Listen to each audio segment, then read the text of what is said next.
Middle east में Israel और फिलिस्तीन के बीच लगातार बढ़ रहे तनाव का असर अब मिडल ईस्ट के दूसरे देशों में भी देखा जा रहा है और कई तरह के हमलों की खबर जो है वो मिडल ईस्ट के दूसरे देशों से भी सामने आ रही है। और ख़ास तौर पर अगर हम बात करें तो अलग अलग जो संगठन है, ख़ास तौर पर जो हमास और हुती जैसे संगठन है, वो लगातार इजराइल के अलग अलग सैन्य ठिकानों और साथ ही साथ जो अमेरिका के यहाँ पर सैन्य ठिकाने हैं उनको निशाना बनाने की कोशिश कर रहे हैं। इस तरह की एक खबर जो है वो सीरिया से सामने आई है, जहां पर सीरिया में जो अमेरिका के सैन्य ठिकाने हैं उन पर जो है वो रॉकेट दागे गए हैं। और ये जो रॉकेट है ये यहाँ पर इराक की तरफ एक जो ट्रक खड़ा था उसमें यहाँ पर रॉकेट लॉन्चर लगा हुआ था, उससे ये रॉकेट लॉन्चर जो है वो अमेरिका के सैन्य अड्डों पर यहाँ पर दागे गए हैं। जिसके बाद अमेरिका की जो वायुसेना है उसने वहाँ पर एयरक्राफ्ट के जरिए इस ट्रक को वहाँ पर उड़ा दिया है। लेकिन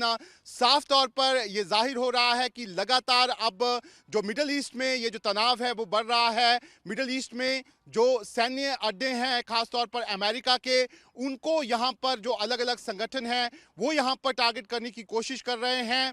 ये बताया जा रहा है कि जो इराक में अलग अलग तरह के आतंकी संगठन हैं उन्होंने लगातार इस तरह के हमले की चेतावनी जो है वो यहाँ पर दी है। और इस तरह का एक हमला जो है वो पहले भी इराक के जरिए किया जा चुका है, जिसमें एक सैनिक जो है वो भी यहाँ पर मारा गया था। ऐसे में साफ तौर पर इस समय जो मिडल ईस्ट है उसमें तनाव जो है वो बढ़ता हुआ नजर आ रहा है। इससे पहले ये देखा गया था कि ईरान ने सीधे तौर पर इजराइल पर हमला करते हुए उस पर रॉकेट्स की बौछार कर दी थी। ड्रोन के जरिए इजराइल पर जो है वो यहाँ पर हमला किया गया था। लेकिन ज़रूर इजराइल का जो डोम सिस्टम है उसने ये सारे जो रॉकेट हमले थे उसको निष्क्रिय कर दिया गया था। लेकिन ज़रूर दोनों देशों के बीच में वहाँ पर एक बार तनाव जो है वो यहाँ पर बढ़ गया था। और उसके ठीक एक हफ्ते बाद इस तरह की यहाँ पर खबर भी आई कि जो इजराइल है उसने भी यहाँ पर जो अलग अलग ठिकाने थे ईरान के वहाँ पर हमला किया है। लेकिन ज़रूर इन खबरों की पुष्टि जो है वो यहाँ पर ईरान ने नहीं की। ऐसे में साफ तौर पर ये नज़र आ रहा है कि जब से ये जो युद्ध है जो फिलिस्तीन और यहाँ पर इजराइल के बीच छिड़ा हुआ है, तब से ही इसका प्रभाव जो है वो लगातार मिडल ईस्ट के अलग अलग देशों में यहाँ पर देखा जा रहा है। अलग अलग जो यहाँ पर आतंकी संगठन हैं वो लगातार सीधे तौर पर इजराइल और साथ ही साथ जो अमेरिका के अलग अलग सैन्य ठिकाने हैं उनको टारगेट करने की कोशिश जो है वो यहाँ पर लगातार कर रहे हैं। अमेरिका के पास भी और इजराइल के पास इस तरह की जानकारियां हैं कि उनके सैन्य अड्डे जो हैं उनको टारगेट किया जा सकता है।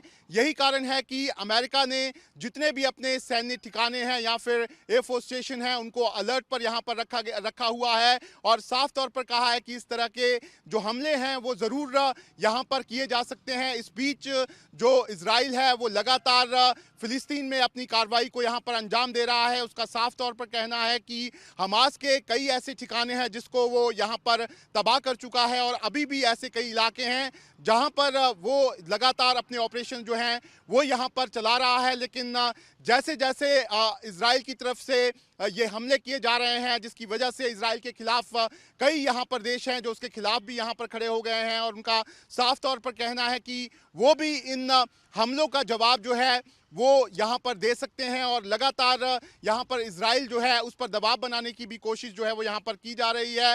लेकिन ज़रूर इजराइल जो है उसको जो अभी उसके खिलाफ ईरान ने यहाँ पर हमला किया था उसमें उसको अमेरिका के साथ साथ लगातार यहाँ पर यूके और फ्रांस का समर्थन जो है वो यहाँ पर मिला है। ऐसे में ये जो पूरा का पूरा मिडल ईस्ट में इस समय तनाव चल रहा है ये किस दिशा में आगे बढ़ता है ये आने वाले दिन यहाँ पर बताएंगे। लेकिन ज़रूर इस समय जो अलग अलग संगठन इस समय मिडल ईस्ट में हैं जो लगातार इस युद्ध में जिन्होंने अपने आप को झोंका हुआ है वो इस समय जो अमेरिका के अलग अलग जगहों पर यहाँ पर सैन्य अड्डे हैं या फिर इजराइल के सैन्य अड्डे हैं उनको निशाना बनाने की लगातार कोशिश कर रहे हैं।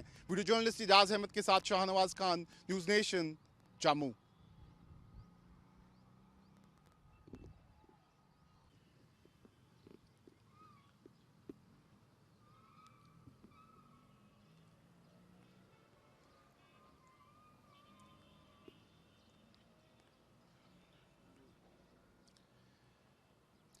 एनआईए को पिछले कुछ महीनों में जम्मू कश्मीर में आतंक के नेटवर्क को ब्रेक करने में बड़ी कामयाबी हासिल हुई है। यही कारण है कि एनआईए लगातार घाटी में रेड कर रहा है और देश के खिलाफ रची जा रही साजिशों को नाकामयाब करने में कामयाबी हासिल कर रहा है। वीडियो जर्नलिस्ट इजाज अहमद के साथ शाहनवाज खान, न्यूज़ नेशन, जम्मू।